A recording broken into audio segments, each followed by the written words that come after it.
I have a question. Could this have gone worse for Mitt Romney? I mean, it seems to be as bad as possible.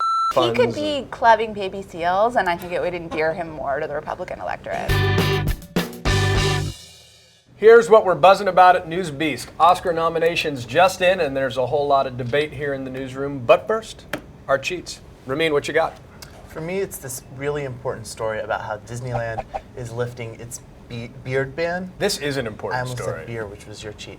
But apparently, if you work at Disneyland, you're not allowed to wear a beard. And they just lifted... Could be mistaken for a dwarf. ...the ban. Yeah, the dwarves weren't allowed to work there. My cheat is that Starbucks is going to serve booze in some of its locations now, which I think is a great development. They're expanding the way they said that McDonald's expanded into breakfast. They're expanding into evening hours.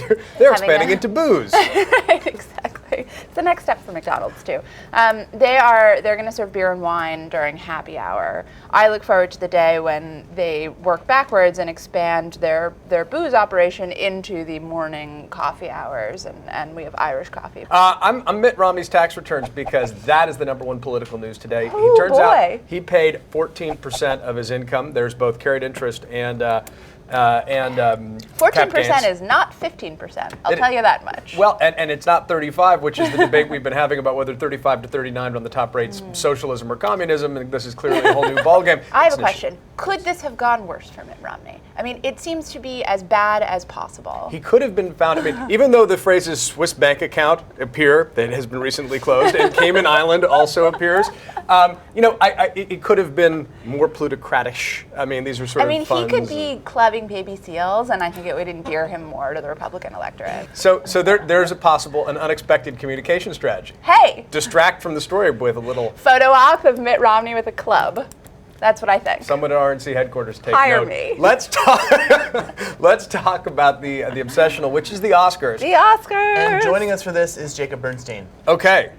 Yay! Hey! We like the drop by. Here, have some booze with your coffee. And a mic. Okay.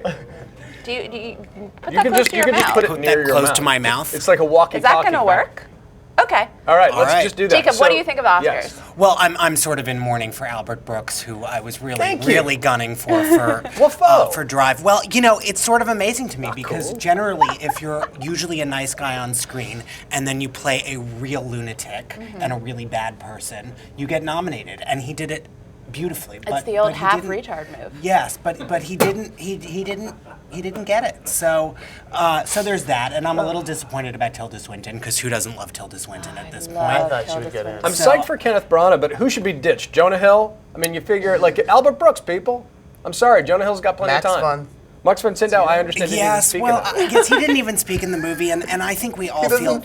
I think everybody feels a little manipulated by Extremely Loud and Incredibly Close. Year of not so. speaking in Thank movies, you. 'cause the I feel artist- used and abused by Extremely Loud and Incredibly Extremely Close. Loud and Incredibly Isn't that your Annoying. favorite And what's about the director of Girl with the Dragon Tattoo getting dissed as well as the film? Well, there were clearly a number of people who were snubbed on that front. I mean, Steven Spielberg didn't get a nomination this year.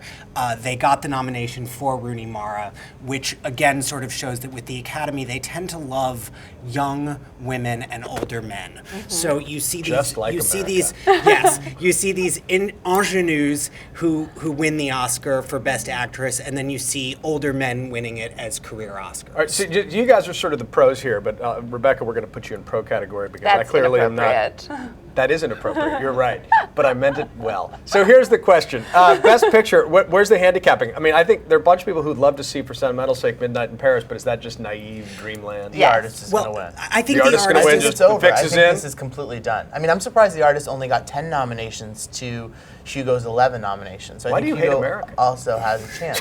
What? I'm just messing around. Look, this is nobody's favorite year with the Oscars. I mean, the Republican candidates are practically better than our Oscar nominations this year. Bam! But the artist is very good. It will probably win. I would say that Midnight in Paris has a small sliver of a chance. Final word. You get to participate because you're here. Lucky Jacob. You've been excited about this, I know. Final word. Disappointed. Awesome. The artist. Snub. Damn it, that was mine. I'll go snubbed. I'll make it past tense and plural. And Shakespearean. And Shakespearean, in honor of Kenneth Branagh. That's all for us today at NewsBeast. We will see you tomorrow. Oh, should I not have? No, you're good. Fine. Sit up.